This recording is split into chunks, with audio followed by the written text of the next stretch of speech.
Salut, salut, j'espère que tu vas bien. Aujourd'hui, on va parler d'un sujet très important et qui me tient à cœur. C'est vraiment le fait d'avoir des doutes lorsque tu commences à apprendre une langue. Parce que on se rend pas compte, mais vraiment l'apprentissage d'une langue, ça peut être long et en même temps, c'est pas assez concret dans le sens où parfois c'est difficile de voir ta progression. Et donc, c'est pas comme quand tu vas à la salle où tu as un set que tu fais augmenter une fois par semaine, tu augmentes de set de reps ou de poids sur tes haltères, etc. Où tu peux voir vraiment concrètement tes progrès. Quand tu apprends une langue, c'est beaucoup plus compliqué de voir ce côté de progression au fil du temps. Et donc, je voulais parler de ça et de mon expérience par rapport à ça, parce que parfois, des fois, tu te sens vraiment bloqué, où tu dis, purée, ça fait X temps que je suis en train d'apprendre cette langue et je vois pas vraiment de progrès, ou genre tu te vois stagner et tu te rends pas compte en fait.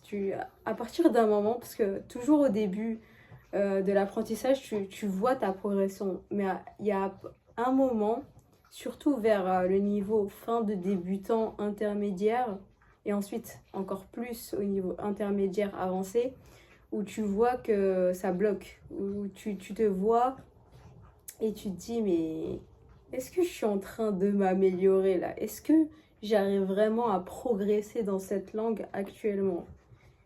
Et des fois, ça peut te faire complètement abandonner, donc c'est vraiment important d'avoir l'esprit clair à ce moment-là et de prévoir que tu vas avoir ces moments-là, parce que tout le monde passe par là à un moment donné. Et donc, je voulais vraiment parler de cette frustration que tu peux avoir, le fait de ne pas de ne pas voir ta progression et le fait de te sentir bloqué. Et donc, pour moi, déjà, le plus important, c'est vraiment la consistance, parce que c'est vraiment que au fil du temps, quand tu fais ça, quelque chose chaque jour, ou bien le nombre de fois que tu as prévu et que tu ne t'arrêtes pas, que tu vas quand même voir tes progrès. Donc déjà, il y a cette mentalité de attention, apprendre une langue, ça va pas venir du jour au lendemain. Ce que je fais aujourd'hui, ça va m'aider pour dans quelques temps. Donc, il faut s'enlever sa mentalité de instant gratification, gratification instantanée, où tu vas te dire, ah purée, là je vois rien comme progrès, je suis frustrée, nanana. C'est complètement normal et en fait, on se rend pas compte, mais l'apprentissage d'une langue, ça te fait devenir plus intelligent parce que tu vas dans une zone d'inconfort et d'effort que tu dois faire constamment. Et donc, tu dois réfléchir dans cette langue, tu dois essayer d'écrire dans cette langue. Et ça demande de l'effort, comme quand tu vas à la salle pour la première fois, tu pousses les poids, etc. En fait, apprendre une langue, c'est vraiment un exercice mental.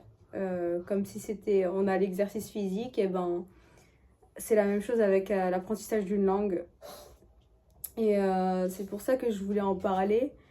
Et donc, ouais, le premier point, c'est vraiment être consistant parce que même si on ne voit pas les progrès actuellement, on va les voir dans quelques temps, dans le futur. Donc, des progrès invisibles. On va dire que chaque jour où tu pratiques, tu vas progresser de 0,1%, mais ça ne se voit pas. Par contre, si tu accumules ce 0,1% après X mois, ben là, tu vas voir la progression. Et donc, je trouve que c'est important de se jauger. Par exemple, je sais pas, une fois toutes les 2 semaines, ou ça dépend vraiment de comment tu apprends et à quel rythme également. Ça peut être une fois par semaine, une fois toutes les 2 semaines, une fois tous les mois, nanana. Ça serait bien de faire en sorte de t'enregistrer en train de parler cette langue ou de d'enregistrer tes exercices par rapport à cette langue, que ce soit de grammaire, d'écriture, de lecture, comment tu prononces, etc. de garder une trace dans le temps pour te dire 3 mois plus tard, ah, à ce moment-là, il y a 2 mois, j'étais à ce niveau-là.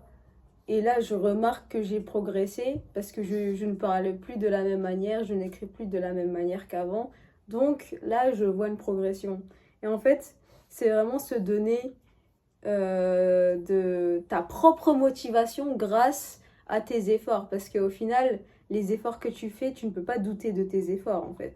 C'est concret les efforts que tu fais, surtout quand tu as une trace de ces efforts. Et donc, moi, c'est ce que je fais tout le temps, c'est vraiment avoir une trace de comment je parlais à un moment donné ou comment j'écrivais à un moment donné. Comme ça, si j'ai une baisse de motivation ou genre si je me dis, ah purée, c'est compliqué en ce moment, moi, je peux revoir ces moments-là où j'ai appris quelque chose et en même temps, je vois ma progression. Et donc, ça mène au dernier point où c'est vraiment le fait euh, de commencer avec une grande, comment dire, un grand pourquoi. La raison de ton apprentissage de la langue. Pourquoi, par exemple, pourquoi est-ce que tu veux apprendre l'anglais? Lister toutes les raisons qui t'amènent à apprendre l'anglais et vraiment avoir ce sentiment de je veux apprendre l'anglais parce que je veux voyager dans tous les pays du monde où ils parlent anglais, je peux communiquer avec le maximum de personnes, je peux apprendre des choses qui ne sont qu'en anglais, qui ne sont pas traduits en français. Et oh non, j'ai quelqu'un dans ma vie qui parle que anglais. Il y a tellement de raisons et en fait, il faut vraiment avoir ta propre raison pour l'apprendre, cette langue, parce que c'est vraiment ça qui va te donner envie de continuer. Donc, ouais, j'espère que ça t'a aidé et on se revoit la semaine prochaine pour une autre petite discussion sur l'apprentissage des langues. Voilà.